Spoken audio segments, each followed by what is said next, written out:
As soon as I came home, I took a bath. A European would have a hard time understanding the Japanese tradition of washing in the same water with the entire family, but I had no family and could enjoy bathing in proud solitude. Maybe it was about saving money. Japanese are naturally very frugal. I definitely didn't suffer from that ailment. The inability to manage my finances would sooner or later bring me disaster, but so long as I had money, even if there wasn't a lot left, I didn't even want to think about that. Another person in my place might have been able to stretch the money left by my parents over many years. I just hoped to make it until graduation. Used to hope to be exact before. These days I didn't care about school either. However, watching Ellie, I couldn't say she was particularly happy to inherit her grandfather's billions. Now, performing on stage was another matter to her. Mom often used to say that I never really felt the bitter taste of life and was living all-inclusive, that I would act very differently if I suddenly had nothing to eat. Yeah, we've seen that play out. And of course, that back in their time, my timid responses that they weren't living in the 40s were simply waved away. Would I really face hunger at the end of the 20th century in a developed country with one of the strongest economies in the world? If you don't have money, yes. Probably not. I was rather afraid of changing my familiar lifestyle and having to count on every penny, saving up for things I'd taken for granted or limiting myself in any way at all. Yeah, no, imagine that lifestyle. That would suck. Haha. Mom used to say that everyone lives like that. Well, children still starve in Africa. Is that a good thing?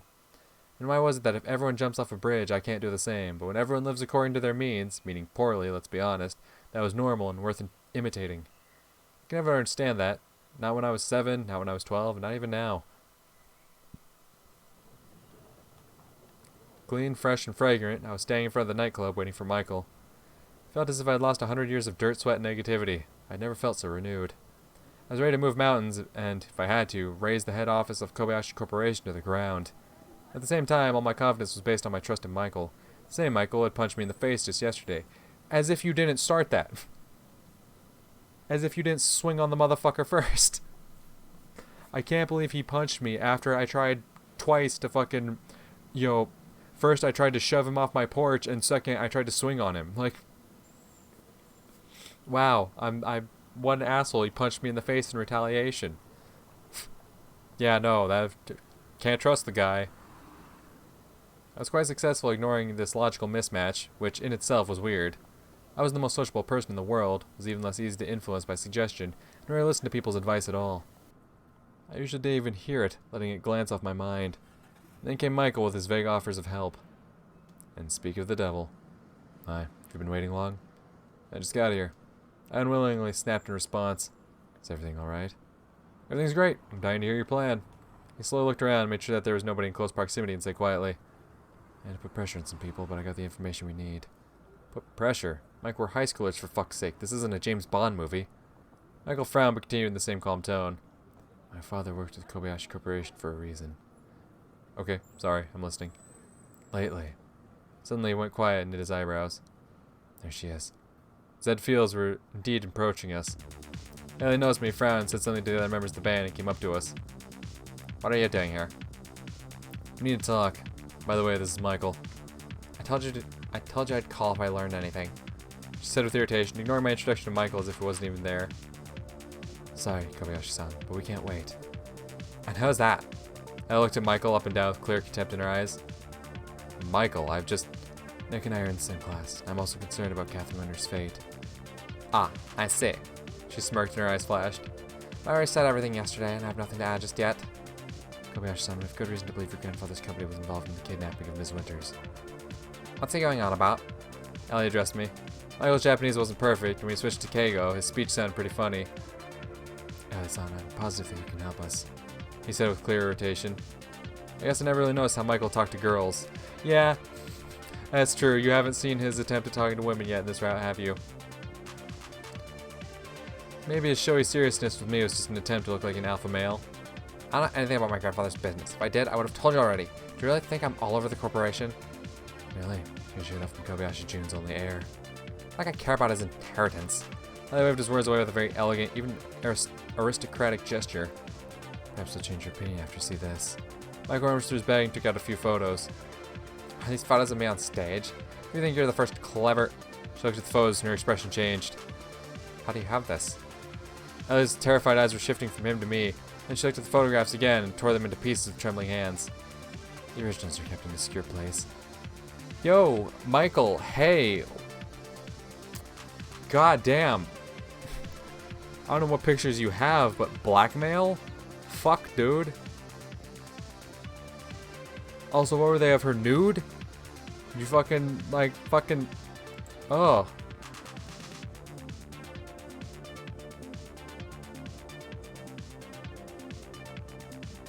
Yeah, okay. Nikolai hasn't seen the photos yet.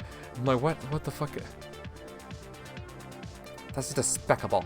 It's despicable to do something like that. What do you need from me? And you, she pierced me with a hateful glare. Are you also involved in this blackmail? First you tried to get closer to me, now this? You must have been following me. I felt like an idiot because I couldn't understand what this was all about, but I was too afraid to show it.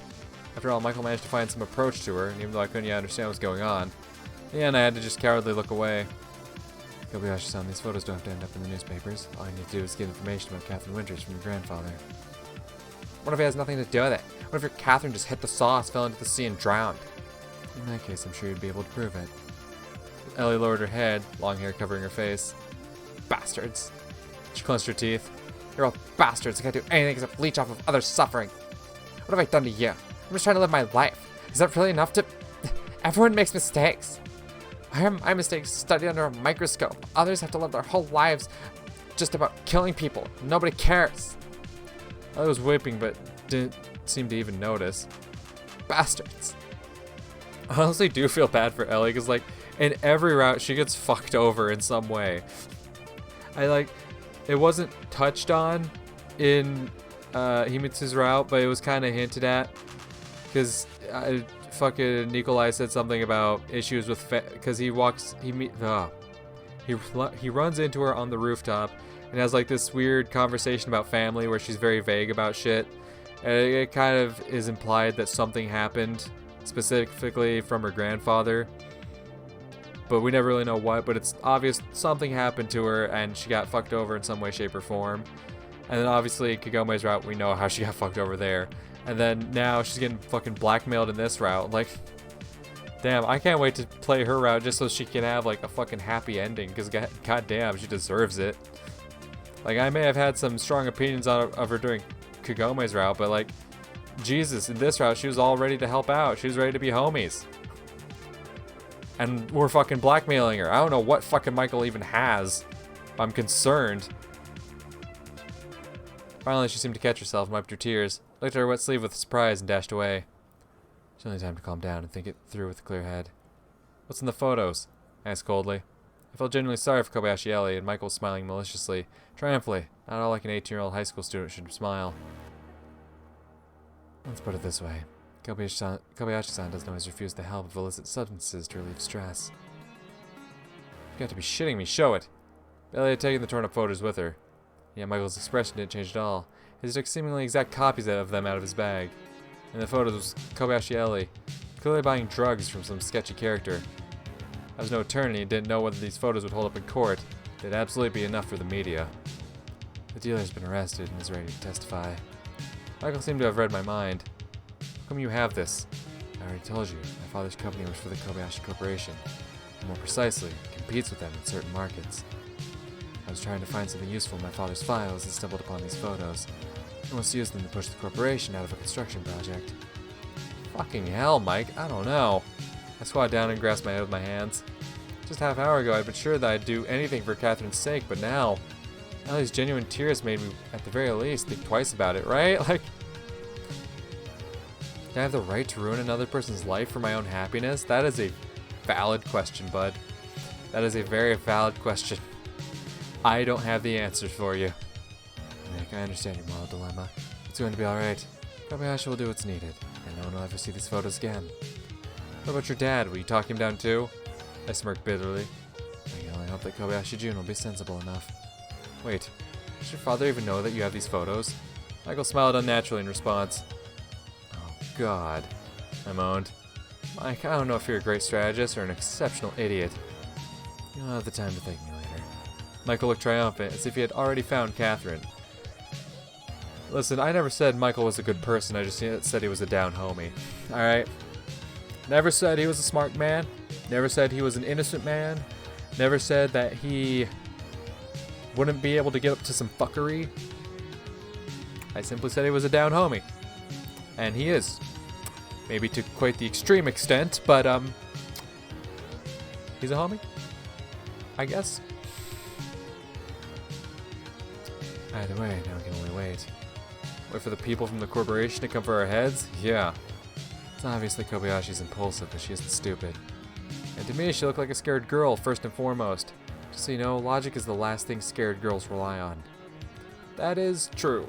Are you basing this on personal experience? I am. Because we've freed that woman from being kidnapped, and we've wound up in a fucking coffin, alright? I'll pretend I didn't hear that. Sure, whatever you say. Catherine doesn't come off as an airheaded rich girl. You know, when she's alone with someone she loves, she can show another side. I said in atonement to taunt him. I don't particularly want to know about your personal life. For example, in the park. I stopped myself there. So I get to tell him that. Although what's wrong about simple dates in the park? If we're in the park, you know the one. We even have our bench there. Michael looked at me for a long time as if trying to catch my meaning. Is that all? If you want, I can tell you even more. But yes, that's all for now. Okay. See you at school tomorrow in that case. I hope everything will be clear by then. I waved at him, didn't bother to say goodbye. Just kept squatting until my knees started to hurt. When I finally managed to stand up, I noticed that there were a lot of people in front of the club. The lights were on, but I was so used to my home resembling a transit line I wasn't even surprised. It was probably Himitsu, even though our conversation had ended on a good note today. There were shoes in the hall, delicious smells coming from the kitchen. Nikko-kun, you came. Himitsu said as if we hadn't seen each other for a week. I didn't think you would come. I only came to my senses when everything was already over, she said seriously, and I couldn't immediately figure out whether she was joking or not. Not that this was the time for jokes. Great, I'm really hungry. After having finished dinner, I sprawled out in a chair, not knowing what to do now. Himitsu was sitting across from me with her hands folded on her knees, looking at me with melancholy in her eyes. There's nothing else, I'll go to sleep. It's been a crazy day. I'll watch the dishes myself, thank you. Accepting Himitsu's mundane care was becoming more and more difficult.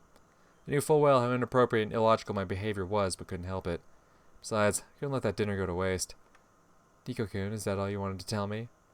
Meanwhile, she seemingly just wasn't hearing what I was telling her more and more persistently. Telling her that this is wrong and that this relationship cannot continue. However, time and time again, Himitsu kept pretending nothing was happening. And to be honest, sometimes he stunned me. I was at a loss as to how to react. Well, yes. I absolutely didn't plan on discussing Catherine's kidnapping with her. Good night, then. Good night. When the door closed behind Himitsu, I let out a sigh of relief. Kobayashi Ellie was a rock star in all senses. I wasn't even surprised she'd play around with drugs. What really surprised me was Michael, who I expected to be logical, rational, and meticulous, but under no circumstances a spy. On the other hand, I couldn't understand why Ellie would buy that stuff herself in the first place. She could have asked her maid or something after all. Yeah, no. I'm sure that's how it works. I'm sure that's how the rich kids get their drugs, is they hit up the maid. Because I'm sure these, big, rich, figureheads really love it when their children, get into illicit substances. So I'm sure they're just like, yes, Ms. Johnson, if my daughter asks for some cocaine, make sure to point her to the local plug, okay? Thank you. Like, no, they get drugs because they have the money, but it's not like they're, encouraged to do the drugs, at least most of the time. I'm sure there's definitely some cases where they're like, nah, just come on, Jeffrey, just one bump. She had one, right? Cares. Or say one of her fellow band members. That seems like a more realistic scenario. Yeah, it does. Despite her impulsivity, she had become the granddaughter of the head of the Kobayashi Corporation just yesterday, and had been taking in their code of conduct with her mother's milk. Yeah, and it's pretty clear, though, from your past interactions that she's, rebelling against that. So obviously she'd be like, oh, well, Grandpa doesn't want me to fucking snort a line of blow. I'll take two.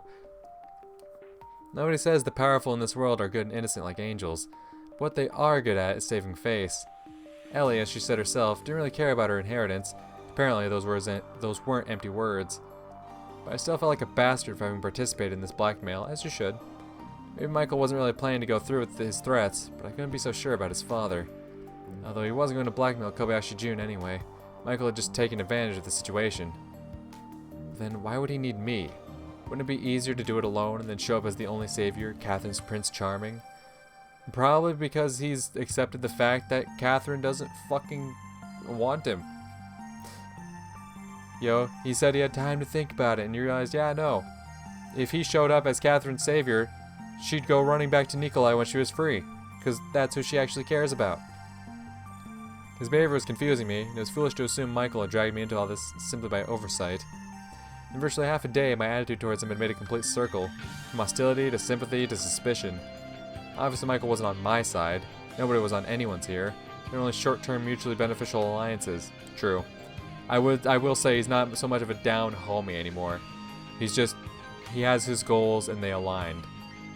In the past, that's the thing. He's not near as much a down homie as Kyosuke. Kyosuke, that's a down homie.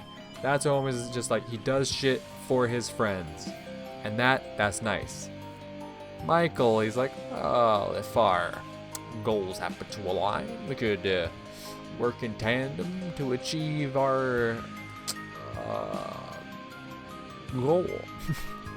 I wanted to use a word other than goal, but I couldn't. What was definitely a bad idea was trusting him blindly and counting only on his help rescuing Catherine. Yes. Because now you know he's not above blackmail, what else is he not above? However, objectively speaking, prior to Michael, I had neither ideas nor clues. Suddenly I started to feel like I wasn't deciding anything here. Of course, I couldn't say that Michael turned everything on its head. Even before him, my life fully depended on my parents, the KGB, the CIA, Kobayashi Corporation, and, in many senses, on Himitsu and even her father. But all these people were objectively more powerful than me. I even respected some of them, while Michael... I did hold him in some esteem, of course, but I was ready to acknowledge that over the course of a single night, he turned from a normal student to a confident problem solver able to deftly resolve any situation. The intrigue around me was coiling up faster and faster. It was easy to drown in it and lose myself. Periodically, I would catch myself thinking of reality as a game of chess, having forgotten about Catherine, don't you dare. With new secrets, lies, and betrayals, this spy thriller that had started decades ago became more important to me than the fate of the girl I loved. My imagination immediately brought up unfortunate images of the torture Catherine could be subjected to by the Japanese. No, right now I had to think about rescuing her and nothing else. If to do that I had to join forces with Michael, so be it. They say when you're worried, you live through stress twice, during and after it happens. That was probably right, but I also couldn't do anything about it. I spent half the night twisting and turning and fell asleep only when the sky in the east started to brighten.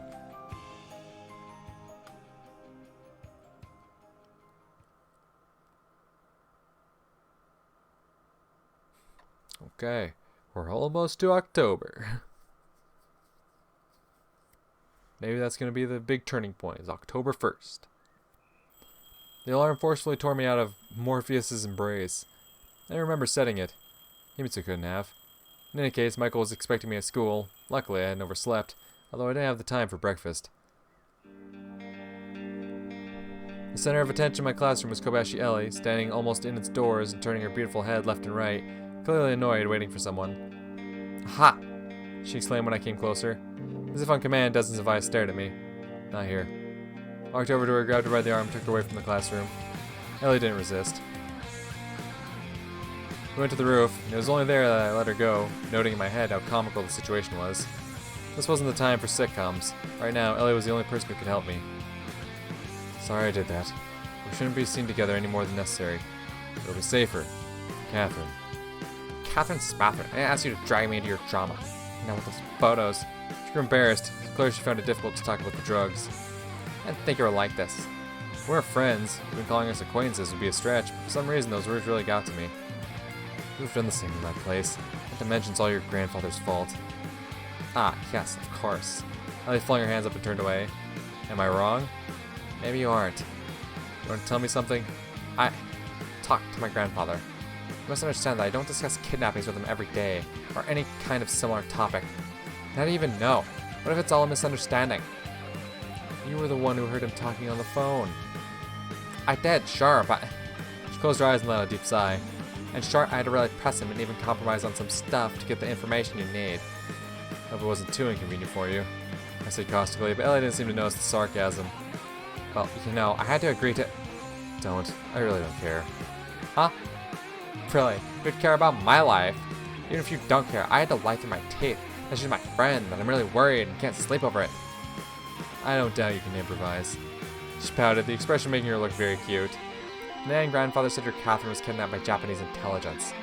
And how does that fit in with your story that he was giving orders to have her taken somewhere? How would I know?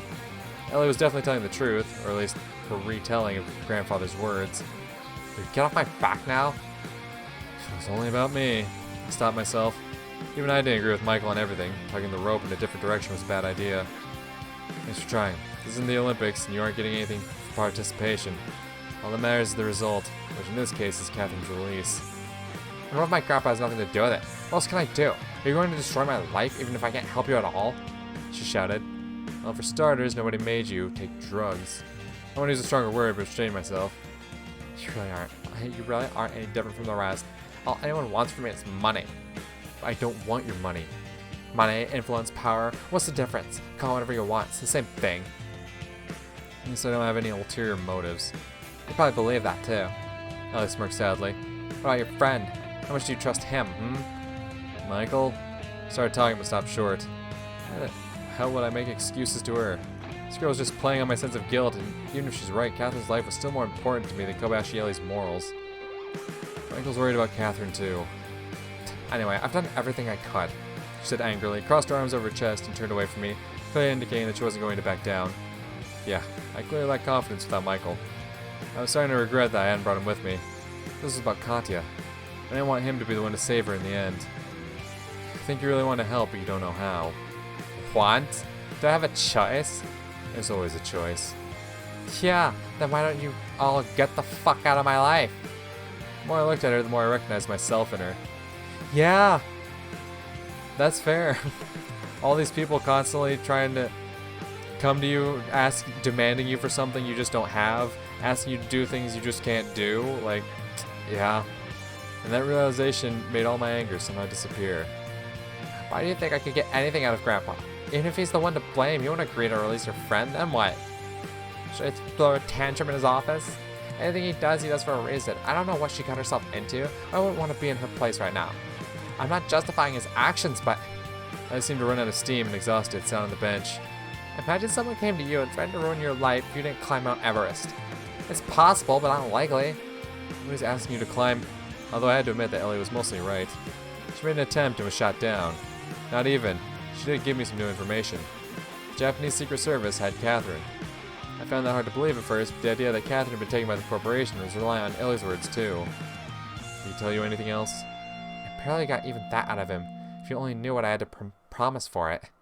Alright, you don't care. I'm just trying to save the girl I love.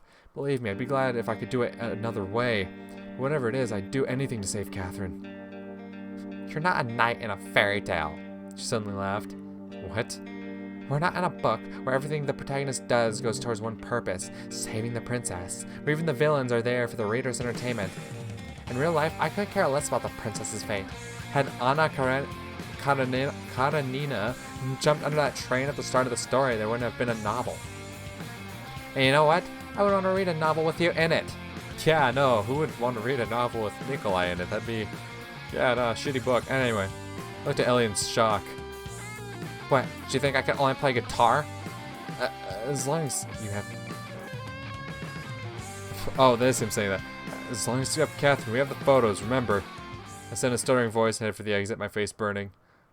Failure. A complete failure. I hadn't lost the war, but defeating that battle was bad enough to throw me into confusion.